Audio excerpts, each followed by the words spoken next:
on parlera de loi géométrique tronquée lorsque l'on est dans la situation suivante, à savoir une expérience aléatoire possédant plusieurs issues, avec une qui nous intéresse en particulier, qu'on peut appeler grand S, et qui se réalise avec la probabilité petit p.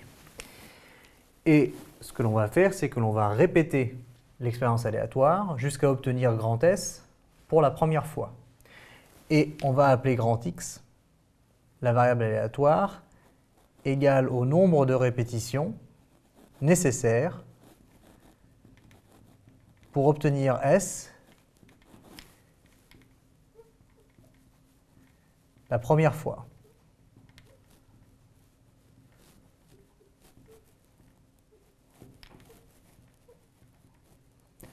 Alors dans ce cas-là, grand X, on va dire qu'elle suit la loi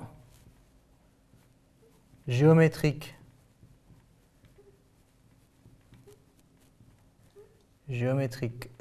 tronquée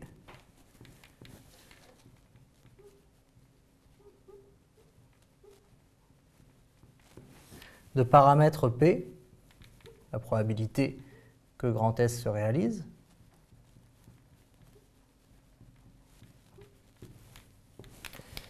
et grand X, à ce moment-là, représente le temps d'attente de la première réalisation de grand S, puisque c'est le nombre de répétitions de l'expérience aléatoire. Grand X représente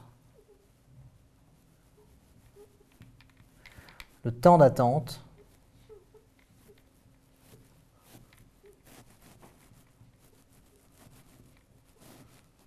de la première réalisation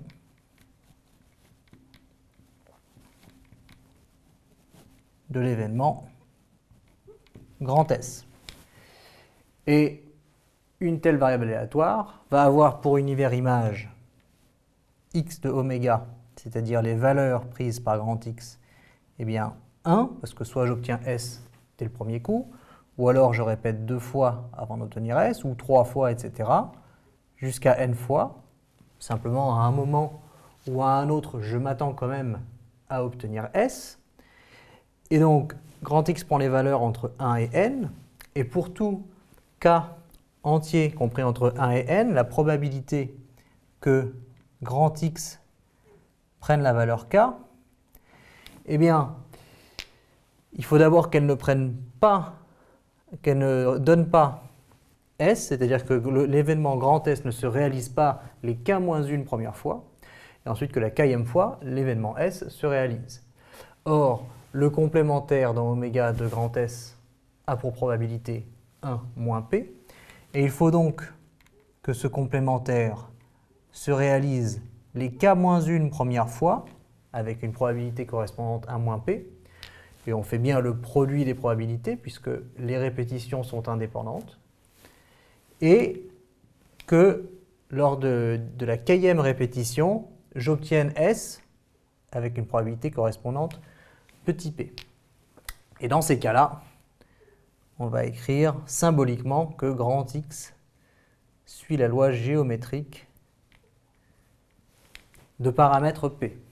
Et il suffit d'ailleurs de connaître P, puisque si je connais P, quand je cherche P de X égale K, bon, ben je suppose que je connais K, et donc en connaissant P et K, eh bien j'ai la probabilité, ce qui veut dire que j'ai la loi de probabilité de grand X. Alors évidemment, pour être très très précis, il faudrait dire pour K compris entre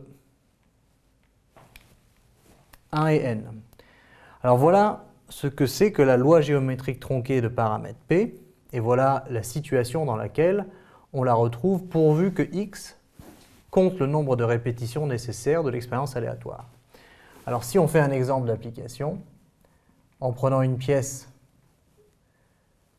avec une probabilité petit p d'obtenir pile et 1 moins petit p d'obtenir face, et que l'on s'intéresse à la première fois que l'on obtient pile, d'accord, on veut savoir combien de fois je dois lancer la pièce pour obtenir pile pour la première fois. Alors je suis bien dans un scénario où la variable aléatoire grand X qui compte le nombre de répétitions de l'expérience aléatoire va suivre la loi géométrique tronquée. En particulier, c'est assez évident que x de oméga, c'est 1, 2, etc. jusqu'à n, puisqu'on peut obtenir pile dès le premier lancer, au deuxième, au troisième, etc., ou bien au énième, mais à un moment donné, on s'attend à obtenir pile. Et de la même façon, pour k compris entre 1 et n, p de x égale k, eh bien, ça va être obtenir face les k-1 première fois, et ensuite obtenir pile à la kème. Obtenir face, c'est 1 moins p. K-1 fois, eh bien, c'est à la puissance k-1, puisque chaque lancer est indépendant du suivant. Le premier lancer n'a aucune influence sur le deuxième n'a aucune influence sur le troisième, etc. Et donc, k-1 fois face, et ensuite pile lors du kème lancé. Donc ça, c'est k-1 fois face, tandis que ici, c'est pile au kème lancé, ou à la kème répétition comme on veut. Donc voilà pour la loi géométrique tronquée. Il faut connaître le scénario et la définition de x, c'est le nombre de répétitions de l'expérience aléatoire, pour obtenir l'événement qui nous intéresse pour la première fois. Et à ce moment-là, on a x de oméga, l'univers image, p de x égale k, la loi de probabilité à connaître, et on note grand X suit la loi géométrique tronquée de paramètre P. Voilà. Alors on rajoutera, mais c'est en plus, c'est que dans ce cas-là, la variable aléatoire grand X admet une espérance, et son espérance est égale à 1 sur P, facteur de 1 moins 1 plus NP fois 1 moins P à la puissance N. Alors ça ne s'invente pas. On pourrait le démontrer, mais c'est assez compliqué, ce n'est pas au programme. On admet ce résultat. C'est un résultat à connaître. Il faut connaître l'espérance d'une variable aléatoire qui suit la loi géométrique tronquée de paramètre P.